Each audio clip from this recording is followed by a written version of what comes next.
Hello dear students, आप कैसे हैं? अच्छे होंगे, स्वस्थ होंगे, प्रसन्न होंगे और अपनी बोर्ड परीक्षा की तैयारी में लगे होंगे। बस एक मेव दृष्टि, कैसे हमें बोर्ड परीक्षा में अच्छे नंबर मिलें, प्रैक्टिकल में कैसे अच्छे नंबर मिलें, इस सब के लिए लेकर के हम लोग अपनी तैयारी में लगे रहें। जो तैयारी में लगा रहता है उसको बहुत फ़ायदे होते हैं।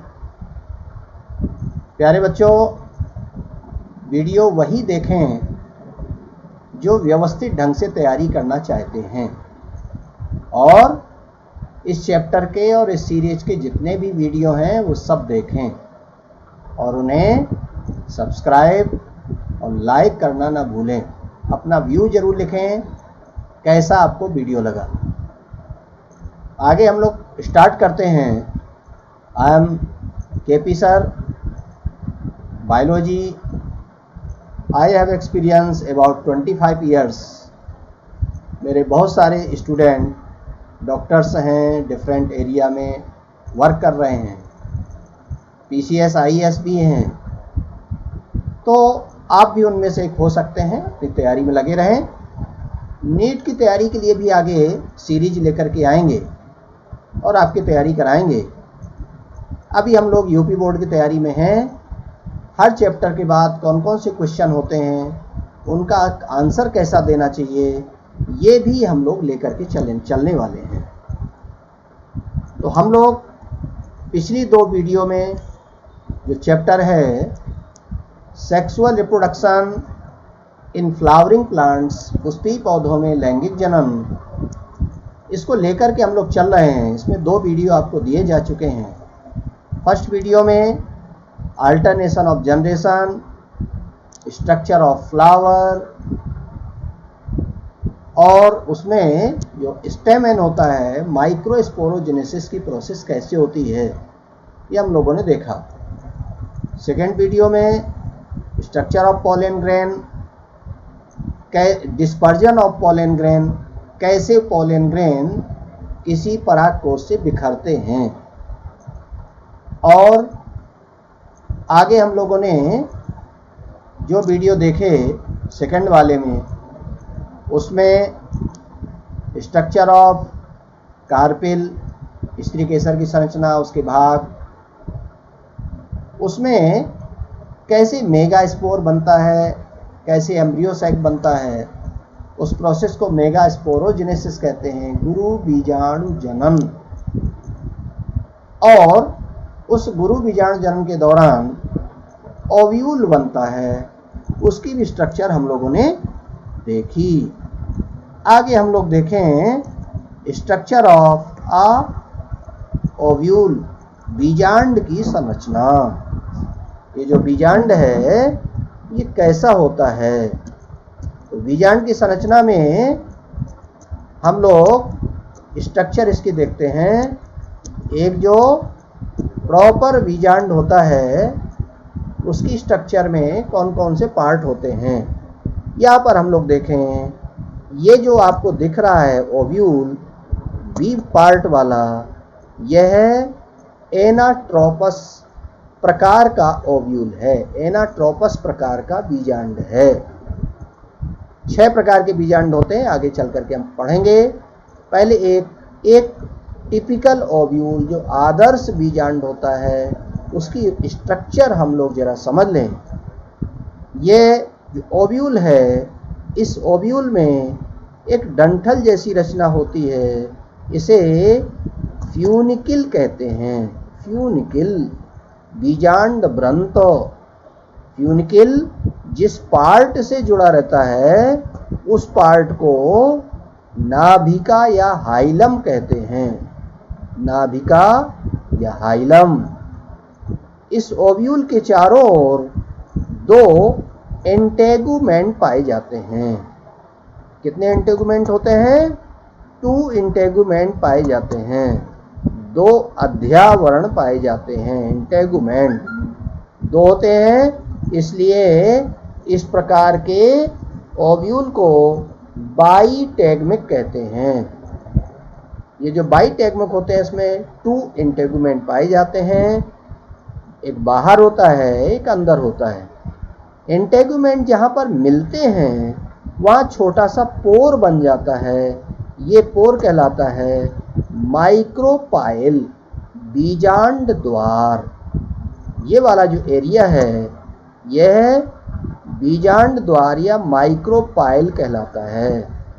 ऊपर वाला एरिया यह चैलेजा कहलाता है, चैलेजा, अपर पार्ट चैलेजा या निभाग कहलाता है।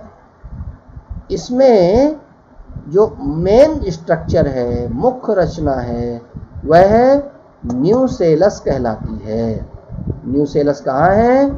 ये वाला पूरा पार्ट न्यूसेलस कहलाता है, यहाँ से लेकर के नीचे तक। जो न्यूसेलस है इसके अंदर एक एग लाइक स्ट्रक्चर, एक ओवल शेप्ड स्ट्रक्चर पाई जाती है। ओवल शेप्ड स्ट्रक्चर को एम्ब्रियो सैक कहते हैं। क्या नाम इसका? एम्ब्रियो सैक, भ्रूण कोश। ये जो भ्रूण कोश होता है इसी में भ्रूण यानी एम्ब्रियो का डेवलपमेंट होता है। यह भ्रूण कोश कैसा होता है?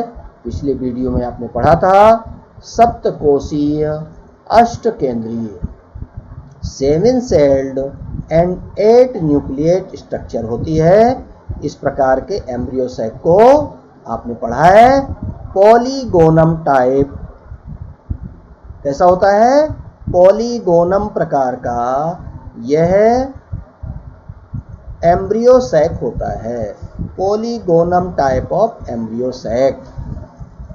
पॉलीगोनम की विशेषता क्या होती है? पूछ देते हैं कि पॉलीगोनम से क्या तात्पर्य है। तो एक एम्ब्रियो सैक है जो कैसा होता है? सप्तकोशीय, अष्टकेंद्रीय, 7 सेल्ड 8 न्यूक्लिएट स्ट्रक्चर होती है। 7 सेल्ड में 3 सेल अपर पार्ट की ओर होते हैं जिन्हें एंटीपोडल सेल कहते हैं। 3 लोअर साइड होते हैं जिनमें 1 एग सेल, 2 सिनेर्गेट सेल होती हैं। 2 न्यूक्लियस बीच में फ्यूज होकर के सेकेंडरी न्यूक्लियस का फॉर्मेशन करते हैं। इस प्रकार यह एम्ब्रियो सैक इस ओव्यूल के अंदर पाया जाता है। ये जो ओव्यूल है, ओव्यूल 6 टाइप होते हैं। How many kinds of ovule are found? There are 6 kinds of ovule found in angiospermic plant. 6 प्रकार के बीजांड होते हैं। कौन कौन से 6 प्रकार के बीजांड होते हैं और किस बेस पर ये बीजांड के टाइप बताए गए हैं?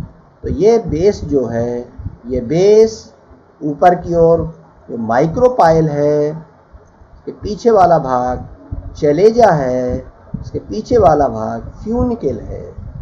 क्या क्या? माइक्रोपाइल, चैलेजा, फ्यूनिकल, बीजांड द्वार, निभाग और बीजांड ब्रंथ के संबंधों के आधार पर इन्हें 6 प्रकार में बांटा गया है। ओव्यूल कितने टाइप हो गए? 6 टाइप हो जाते हैं। फर्स्ट है आर्थोट्रोपस। फर्स्ट कौन सा है?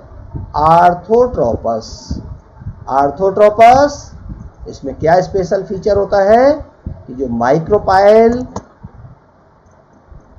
चैलेजा और फ्यूनिकल ये सीधी एक रेखा पर होते हैं, 180 डिग्री पर होते हैं।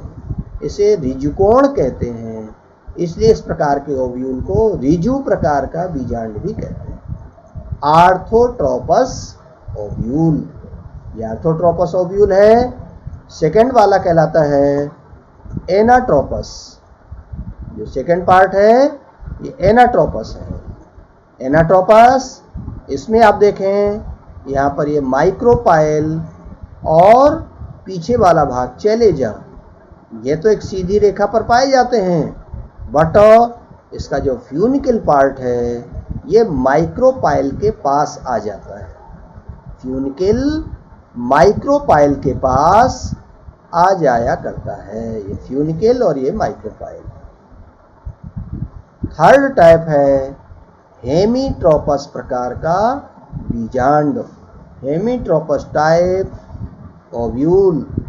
हेमीट्रोपस में क्या स्पेशल फीचर है कि हेमिट्रोपस में ये माइक्रोपाइल, ये चैलेजा, क्या क्या, माइक्रोपाइल, चैलेजा और फ्यूनकिल, ये अबाउट कितने 90 डिग्री एंगल पर पाया जाता है, समकोण पर पाए जाते हैं। क्या क्या, माइक्रोपाइल, चैलेजा और फ्यूनकिल। बीजांड द्वार, निभाग और बीजांड वृंत ये 90 डिग्री एंगल पर यानी समकोण पर पाए जाते हैं। इसके बाद है एम्फीट्रोपस प्रकार का बीजांड। एम्फीट्रोपस बीजांड जो होता है वो एनाट्रोपस की तरह ही होता है, बी पार्ट की तरह ही होता है, परंतु इसमें थोड़ा सा क्या होता है, थोड़ा सा ये ऑब्लिक साइज हो जाता है। कैसा हो जाता है, ऑब्लिक, थोड़ा तिरछा हो जाता है। तो ये हो गया एम्फीट्रोपस। अगला होता है कैम्पाइलोट्रोपस।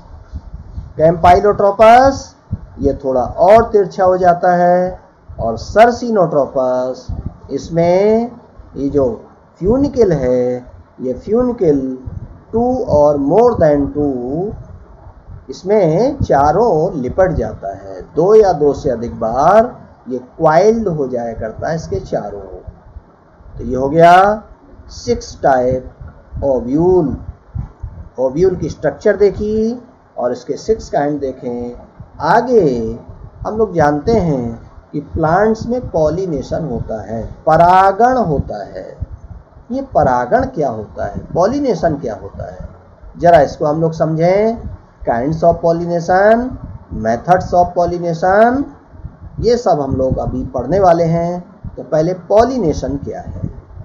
पॉलिनेशन, यहाँ पर आप देखें, ये जो फ्लावर है इससे पोलन ग्रेन निकलते हैं और ये पोलन ग्रेन निकल करके इस सेकेंड फ्लावर में या उसी फ्लावर की स्टिग्मा में पहुंच जाते हैं। कहाँ पर, पोलन ग्रेन निकलकर उसी फ्लावर की स्टिग्मा में पहुंच जाए या उसी जैसे दूसरे पौधे के फ्लावर में पहुंच जाए, तो इस प्रोसेस को पॉलिनेशन या परागण कहते हैं। परागकण जब पुंकेसर से निकलकर उसी पुष्प के स्त्रीकेसर के वर्तिकाग्र में या दूसरे पुष्प के वर्तिकाग्र में पहुंच जाए तो उसे बोल देते हैं परागण, पॉलिनेशन। ये परागण 2 टाइप होता है। कौन कौन सा होता है, सेल्फ पॉलिनेशन, क्रॉस पॉलिनेशन। कौन सा, फर्स्ट है सेल्फ पॉलिनेशन। कौन सा है, सेल्फ पॉलिनेशन। हिंदी में कहते हैं स्वपरागण। क्या बोलते हैं, स्वपरागण, सेल्फ पॉलिनेशन। स्वपरागण क्या होता है, स्व माने खुद का। जब एक पोलन ग्रेन उसी फ्लावर के स्टिग्मा में पहुंच जाए या उसी प्लांट के सेकेंड फ्लावर के स्टिग्मा में पहुंच जाए तो इस प्रोसेस को बोलते हैं सेल्फ पॉलिनेशन, स्वपरागण। अगर उसी फ्लावर में पहुंचे तो सेल्फ पॉलिनेशन है ही है, उसी प्लांट के दूसरे फ्लावर में पहुंच जाए तो उसे सेल्फ पॉलिनेशन या उसी को एक और स्पेशल वर्ड दिया गया है जीटोनोगैमी। क्या बोलते हैं उसको, जीटोनोगैमी। तो ये जीटोनोगैमी क्या है, कई बार पूछ देते हैं जीटोनोगैमी क्या है, तो बता देंगे। जब एक फ्लावर का पोलन ग्रेन यानी परागकण निकलकर उसी प्लांट के दूसरे फ्लावर के स्टिग्मा में पहुंच जाए तो उस प्रोसेस को बोलते हैं जीटोनोगैमी। यह सेल्फ पॉलिनेशन यानी स्वपरागण का एक मेथड है। अब क्वेश्चन आता है कि स्वपरागण की कौन कौन सी युक्तियां हैं, कौन कौन सी उसकी स्पेशल फीचर हैं कि सेल्फ पॉलिनेशन होना ही चाहिए, तो उसकी 3 केवल क्वालिटी है। कौन कौन सी हैं, फर्स्ट, ये जो फ्लावर है ये बाइसेक्सुअल होना चाहिए। क्या होना चाहिए, बाइसेक्सुअल। बाइसेक्सुअल मीन्स उसी में ये स्टेमेन हो, पुंकेसर हो, और उसी में ये गाइनोशियम या जायांग हो या स्त्री केसर हो। एक ही फ्लावर में जब दोनों पाए जाते हैं तो उसे बोलते हैं बाइसेक्सुअल। या तो बाइसेक्सुअल हो, फर्स्ट उसकी क्वालिटी सेल्फ पॉलिनेशन का पहली जो शर्त है कि कैसा होना चाहिए फ्लावर, बाइसेक्सुअल यानी द्विलिंगी होना चाहिए। दूसरा इसे कहते हैं समकाल पक्वता। सेकंड कैरेक्टर क्या है, समकाल पक्वता, होमोगेमी। सम काल, सम माने समान, काल माने समय, एक ही समय पर दोनों मैच्योर हो। दोनों कौन से, स्टेमेन और इसका कार्पेल, पुंकेसर और स्त्री केसर एक साथ मैच्योर हों तो उसे कहते हैं समकाल पक्वता। टू कैरेक्टर हुए, क्या फर्स्ट क्या हुआ, फ्लावर बाइसेक्सुअल होना चाहिए, सेकेंड होमोगेमी या समकाल पक्वता का गुण होना चाहिए। तीसरा आपने कभी सुना हो क्लिस्टोगेमी, ये अलग शॉर्ट नोट में आ जाता है। क्लिस्टोगेमी प्लांट का या क्लिस्टोगेमी फ्लावर का एक एग्जाम्पल बताइए, या क्लिस्टोगेमी पर शॉर्ट नोट लिखिए। क्लिस्टोगेमी अनुन्मीलिता या उन्मीलिता। क्या है क्लिस्टोगेमी, अनुन्मीलिता क्या है, कुछ फ्लावर ऐसे होते हैं जो कभी खिलते नहीं हैं, हमेशा बंद रहते हैं, क्लोज कंडीशन में रहते हैं, और तभी उनमें केवल सेल्फ पॉलिनेशन ही होता है, क्योंकि दूसरा पॉलन ग्रेन उसमें आ ही नहीं पाता, इसलिए हमेशा कैसा होता है, सेल्फ पॉलिनेशन होता है। जब फ्लावर कभी खिलते नहीं हैं, हमेशा बंद रहते हैं, तो उस प्रोसेस को बोलते हैं, उस फ्लावर को बोलते हैं कि क्लिस्टोगेमस फ्लावर। उस प्रोसेस को बोलते हैं क्लिस्टोगेमी, अनुन्मीलिता। और ये जो अनुन्मीलिता का गुण है ये किसमें पाया जाता है, एक बहुत अच्छा एग्जाम्पल है मूंगफली, ग्राउंड नट। मूंगफली कहाँ से निकलती है, जमीन के अंदर से। अब फ्लावर तो ऊपर होता है, जमीन के अंदर कहाँ से हो गया, तो फ्लावर जमीन के अंदर दब जाता है और फिर उसमें फ्रूट का डेवलपमेंट होता है। तो ये अनुन्मीलिता, ये हो गया सेल्फ पॉलिनेशन या स्वपरागण की विशेषता, स्पेशल फीचर। अब देखें सेकंड होता है क्रॉस पॉलिनेशन। क्रॉस पॉलिनेशन क्या है, क्रॉस पॉलिनेशन जब एक फ्लावर का पोलन ग्रेन, एक फ्लावर से पोलन ग्रेन निकले और उसी स्पीशीज के दूसरे फ्लावर में पहुंच जाए, उसी स्पीशीज के दूसरे प्लांट के फ्लावर में पहुंच जाए, तो उस प्रोसेस को बोलते हैं क्रॉस पॉलिनेशन। ये जो क्रॉस पॉलिनेशन है, क्रॉस पॉलिनेशन की प्रोसेस, इसके लिए कुछ स्पेशल फीचर होने चाहिए, कुछ स्पेशल युक्तियां होनी चाहिए। वो कौन कौन सी हैं, फर्स्ट है फ्लावर यूनिसेक्सुअल होना चाहिए, एक लिंगी। और एक लिंगी माने या तो उसमें केवल पुंकेसर हो या केवल स्त्री केसर हो, उसे बोलते हैं एक लिंगी फ्लावर, यूनिसेक्सुअल। तो फ्लावर कैसा होना चाहिए, यूनिसेक्सुअल होना चाहिए। सेकेंड, फ्लावर में क्या विशेषता होना चाहिए, विषम काल पक्वता, हेट्रोगेमी, विषम काल पक्वता। विषम माने भिन्न भिन्न, काल माने समय, अलग अलग समय पर परिपक्व। कौन, पुंकेसर और स्त्री केसर। अगर पुंकेसर पहले मैच्योर होता है तो उसे बोलते हैं पूर्व पुम पक्वता, प्रोटेंड्रस कंडीशन। ये अलग क्वेश्चन के रूप में आ जाता है, प्रोटेंड्रस कंडीशन, पुम पूर्वता माने पुंकेसर पहले मैच्योर हो रहा है। अगर स्त्री केसर पहले मैच्योर हो जाता है तो कहते हैं पूर्व स्त्री पक्वता अर्थात प्रोटोगाइनी। तो यह एक सेकंड फीचर हुआ। फर्स्ट फीचर क्या हुआ, फ्लावर यूनिसेक्सुअल हो। सेकंड फीचर हेट्रोगेमी या विषम काल पक्वता का कैरेक्टर होना चाहिए। थर्ड इसकी जो क्वालिटी है वह है स्वादूषण, सेल्फ पॉल्यूशन। उसके लिए सेल्फ के लिए पॉल्यूशन हो। अगर उसी फ्लावर में पहुंच भी जाए पॉलन ग्रेन तो कैसा होना चाहिए, सेल्फ के लिए पॉल्यूटेड हो जाए। अगला है सेल्फ स्टरलिटी, स्वाबंध्यता, अपने लिए बंद हो, स्टराइल हो। अर्थात अगर पॉलन ग्रेन उसी फ्लावर में पहुंच भी जाए तो जर्मिनेट ना हो। इसलिए कभी भी क्रॉस पॉलिनेशन, कभी भी सेल्फ पॉलिनेशन इनमें नहीं हो सकता। और क्या है, एक स्पेशल फीचर है हरकोगेमी। हरकोगेमी, आपने मक्के का भुट्टा देखा होगा, उसमें रेशमी बालें लटकती रहती हैं।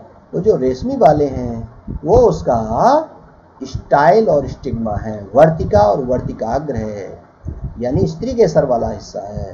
और उसका जो स्टेमेन होते हैं, पुंकेसर होते हैं, ऊपर की ओर पाए जाते हैं। स्टेमेन ऊपर की ओर और जो स्टाइल स्टिग्मा होता है वो नीचे की ओर होता है। इसलिए उसी फ्लावर का पॉलन ग्रेन कभी भी उस फ्लावर की स्टिग्मा में नहीं पहुंच पाता, और इसलिए हमेशा उनमें क्रॉस पॉलिनेशन ही होता है। ऐसे कुछ स्पेशल फीचर सेल्फ पॉलिनेशन और क्रॉस पॉलिनेशन। अब देखते हैं जरा क्रॉस पॉलिनेशन के मेथड्स। क्रॉस पॉलिनेशन के 4 मेथड्स होते हैं। कौन कौन से 4 मेथड होते हैं?